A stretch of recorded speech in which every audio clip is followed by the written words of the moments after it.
हम कह देना चाहते हैं माननीय मुख्यमंत्री और माननीय उप मुख्यमंत्री और माननीय शिक्षा मंत्री जी, आप लोग से हाथ जोड़ के विनती है मेरी, कम से कम 4 साल जो भटके उसकी पीड़ा को सुनिए और हम लोग को ये नियमावली से मुक्त कीजिए और पहले के मेगा सूची के आधार पर हम लोग का बहाल कीजिए और कुछ पॉइंट्स संशोधन कीजिए नियमावली में और ये नियमावली 8वीं चरण से लागू कीजिए। शिक्षा विभाग के तो दोषी इसका कौन है? कौन पंचायती राज को ये प्रावधान दिया था बहाल करने का? माफी मांगेंगे नीतीश कुमार? आपको करना ही था तो 4 साल हमको क्यों गुमराह किए? ऑन द पेपर आपको कटिंग कितना हम दिखा सकते हैं, लेकिन बताइए ये कैसी व्यवस्था? आपको बता देते हैं 2022 में जुलाई में शिक्षा विभाग के अपर मुख्य सचिव दीपक सर और प्राथमिक शिक्षा निर्देशक रवि सर हम लोग को एक लेटर पत्र जारी करके कि अगर 50% सीट महिला को आरक्षण दे दिए हैं, हमको कोई आपत्ति नहीं है, बनिए आप महिला प्रेमी, हमको मतलब नहीं है, बशर्ते जो सीट वैकेंट रहता है उस पर आप क्या सोच रहे हैं? क्या आपको नहीं लगता है जो वैकेंट सीट है उसी कोटि के पुरुष अभ्यर्थियों को मौका मिलना चाहिए?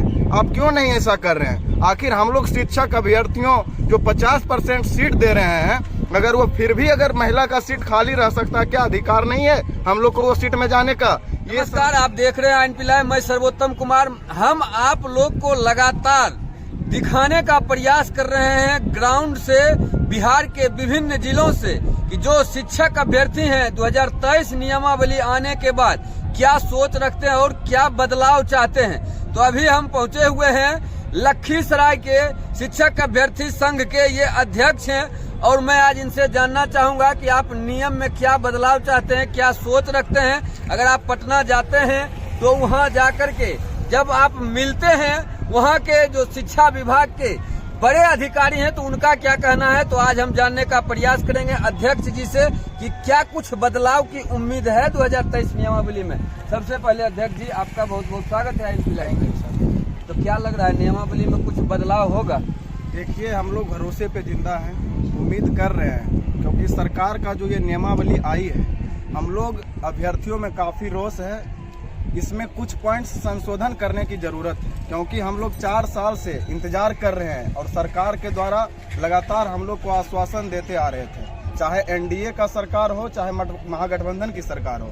इन्होंने बार बार ऑन द कैमरा, शिक्षा मंत्री भी कई बार बोल चुके थे कि आप लोग को डायरेक्ट नियुक्ति पत्र मिलेगा, लेकिन हम लोग को 4 साल तक गुमराह किया गया और एक नई नियमावली थोप दी गई है जो कि हम मानते हैं बहुत अच्छा नियमावली है, लेकिन कुछ पॉइंट्स इसमें संशोधन करने की जरूरत है। वो कौन कौन सा पॉइंट है जिसमें आप संशोधन चाहते हैं? सबसे पहले तो सर हम लोग को इंतजार था कि अब कुछ ही दिन में विज्ञापन आएगा और सीधे नियुक्ति हम लोग को मिलेगा, अंक पत्र के आधार पर, जो पहले व्यवस्था मेघा अंक के आधार पर मिलेगा। लेकिन नई नियमावली में जो है एक एग्जामिनेशन का बात की गई है जो कि बीपीएससी कंडक्ट करेगा, जिसमें हम लोग संतुष्ट नहीं है। हम लोग का मानना है कि आप पहले हम लोग का एग्जामिनेशन के पहले हम लोग को नियुक्ति पत्र दीजिए, हम लोग को पहले नियोजित शिक्षक बनाइए, अगर उसके बाद आप लोग चाहते हैं कि हम लोग राज्यकर्मी का दर्जा पाएंगे तो आप एक एग्जामिनेशन ले लीजिए। हम लोग एग्जाम से नहीं घबराते हैं, लेकिन आप जो 4 साल बर्बाद किए हैं इसका जिम्मेदार कौन है? तो आप देखे होंगे सोशल मीडिया पर कई बार प्रसारित हो चुका है, एक लेटर प्रसारित हुआ है कि किसी का शादी लग गया था, ये नई नियमावली के कारण उसका शादी टूट गया। ये सोच सकते हैं कितना दुख और दर्द भरी कहानी है उन अभ्यर्थियों के लिए। आज मायूस है पूरी तरह से। खैर, एग्जामिनेशन अगर सरकार लेना चाहती है तो हम लोग भी अब उस तरह का मेंटेलिटी बना लिए हैं कि एग्जाम अब हम लोग देंगे, लेकिन इसमें एक 50% जो महिला आरक्षण का बात किया गया है जो कि सरकार का गेम प्लानिंग है, सीधी शिक्षक बहाली के प्रति नकारात्मक मंशा को दर्शाता है, क्योंकि अगर 50% सीट महिला को आरक्षण दे दिए हैं, हमको कोई आपत्ति नहीं है, बनिए आप महिला प्रेमी, हमको मतलब नहीं है, बशर्ते जो सीट वैकेंट रहता है उस पर आप क्या सोच रहे हैं? क्या आपको नहीं लगता है जो वैकेंट सीट है उसी कोटि के पुरुष अभ्यर्थियों को मौका मिलना चाहिए? आप क्यों नहीं ऐसा कर रहे हैं? आखिर हम लोग शिक्षक अभ्यर्थियों जो 50% सीट दे रहे हैं, अगर वो फिर भी अगर महिला का सीट खाली रह सकता है, क्या अधिकार नहीं है हम लोग को वो सीट में जाने का? ये संशोधन करने की जरूरत है। आप तो बहुत अलग मांग कर रहे हैं कि पहले नियोजित शिक्षक बनाइए, उसके बाद भी हम एग्जाम दे के बनेंगे राज्य कर्मचारी, यही कह रहे हैं। जैसे अभी छठा चरण में जिसको ज्वाइन करवाया, जो पहले से भी नियोजित शिक्षक है, उसको कह रहा है कि पहले आप एग्जाम दीजिए उसके बाद राज्य कर्मचारी। अगर आप नियोजित शिक्षक नहीं रखना चाहते हैं, हटा दीजिए पहला नियोजित शिक्षक को, या खुलेआम विधानसभा में माफी मांगिए। आप क्यों नियोजित शिक्षक को बहाल किए? अगर वो बहाल है तो हम क्यों नहीं हो सकते हैं? सब अयोग्य शिक्षक हैं। अयोग्य शिक्षक है तो दोषी इसका कौन है? कौन पंचायती राज को ये प्रावधान दिया था बहाल करने का? माफी मांगेंगे नीतीश कुमार? आपको करना ही था तो 4 साल हमको क्यों गुमराह किए? ऑन द पेपर आपको कटिंग कितना हम दिखा सकते हैं, लेकिन बताइए ये कैसी व्यवस्था? आपको बता देते हैं 2022 में जुलाई में शिक्षा विभाग के अपर मुख्य सचिव दीपक सर और प्राथमिक शिक्षा निर्देशक रवि सर हम लोग को एक लेटर पत्र जारी करके हम साफ साफ कहे थे कि आप लोग का बहाली का विज्ञापन जो है जुलाई में आ जाएगा, वो पूरी तरह से मेगा अंक पर आधारित रहेगा। लेकिन ऐसा कुछ नहीं हुआ। प्रधान सचिव का जो है लेटर फेल हो गया। ये आखिर सरकार हम लोग को क्या चाहती है? इसलिए सरकार से विनम्र निवेदन है, नियमावली बनाए हैं, हमको कुछ ही पॉइंट से दिक्कत है, लेकिन आप इसे संशोधन कीजिए और पूर्ण रूपेण 8वीं चरण से इसे लागू कीजिए। हमको ताल तलक जो है नियोजित शिक्षक का दर्जा दीजिए। हम लोग एग्जाम दे करके फिर हम राज्यकर्मी का दर्जा खुद ब खुद ले लेंगे। आगे जो आप लोग का संघ है, आपके जिला जिले का, तो क्या कुछ प्लानिंग है आगे? अब आप लोग हार मान चुके हैं या फिर से प्रयास कीजिएगा पटना जा करके? देखिए, प्रयास किया जा रहा है और किए भी है जा करके, लेकिन हमें नहीं लग रहा है कि सरकार इसके मूड में है। इसलिए हम लोग एग्जाम देने का मूड बना लिए हैं। कम से कम सरकार जो है 50% सीट जो है महिला का, इस पे कम से कम जो है संशोधन करे। अगर एग्जाम भी लेना चाह रहे हैं तो हम लोग देने के लिए भी तैयार हैं। हम शिक्षक अभ्यर्थी इम्तिहान से नहीं घबराते हैं, घबरा रहे थे तो परीक्षा तंत्र से। अगर देखते हैं बिहार में कोई भी एग्जामिनेशन होता है, पेपर लीक हो जाता है, क्वेश्चन वायरल हो जाता है, आप उसका जो अयोग्य शिक्षक क्या उससे बहाल नहीं होंगे? इसीलिए अब ये तो बीपीएससी से कंडक्ट कराया जा रहा है। लेकिन आप अगर एग्जाम लेना चाह रहे हैं तो तुरंत आप सिलेबस जारी कीजिए और हम लोग को समय सीमा दीजिए। ये नहीं कि हम जो है सीट को खाली रखने भी उसे आज फॉर्म भराया फिर 1 महीना के बाद एग्जाम ले लें। आप 4 साल से क्यों नहीं घोषणा किए थे कि हम एग्जाम लेंगे? आज आप घोषणा कर रहे हैं तो कुछ टाइम दीजिएगा तैयारी करने का, ये नहीं कि 2 महीना के बाद तुरंत एग्जाम ले लीजिएगा।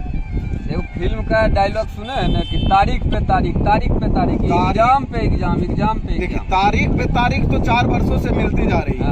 ऑन द कैमरा कई बार शिक्षा मंत्री विजय कुमार चौधरी एनडीए सरकार में हुआ करते थे, वो ऑन कैमरा कई बार बोल दिए जुलाई में देंगे, अगस्त में देंगे, होली का मिठाई खा लीजिएगा, दुर्गा दशहरा देख लीजिएगा, लेकिन ऐसा कुछ देखने को नहीं मिला। अंदर एक गेम प्लानिंग चल रहा था। जो शिक्षक बहाली के प्रति नकारात्मक रवैया सरकार का था वो साफ आ गया है। कम से कम 7वें चरण के अभ्यर्थियों को इस नियमावली से बाहर रखना चाहिए था और पहले के मेगा सूची के आधार पर उसका जो है बहाली किया जाना। डिप्टी सीएम कह रहे थे थोड़ा इंतजार का मजा लीजिए, क्या यही मजा था? देखिए, इंतजार का मजा लीजिए। नियमावली आप बनाए हैं, ठीक है, हम भी चाहते हैं कि क्वालिटी बेस्ड शिक्षक बहाल हो स्कूल में, बहुत अच्छी बात है। और ये भी सच्चाई है, ये नियमावली जो एग्जामिनेशन का बात है नियोजित शिक्षक से अच्छा है, राज्यकर्मी का दर्जा मिल रहा है ये भी। लेकिन 4 साल मेरा समय क्यों लिया? आपको करना था 4 साल पहले बोल देते, हम लोग क्यों आंदोलन करते? लाखों का लाखों रुपया खर्च हुआ है पटना में, आंदोलन में खर्च हुआ है, कितना लोग लाठी डंडा खाया है। आप क्लियर क्यों नहीं किए उस वक्त? क्योंकि हम एग्जाम लेंगे। अगर एग्जाम लेते तो हम लोग उसी वक्त से तैयारी करते, कम से कम एक आहट भी तो होता एग्जाम होने वाला, एक बयान भी तो कम से कम दे देते। लेकिन ये एन मौके पर एक एग्जाम लेना गलत है, बिल्कुल गलत है। अगर सरकार ये अपनी तानाशाही रवैया हम शिक्षक अभ्यर्थियों के ऊपर सौंप दी है, हाँ मानते हैं नियमावली अच्छा है, लेकिन आप पहले हम लोग को नियोजित कीजिए, उसके बाद राज्यकर्मी का दर्जा दीजिए।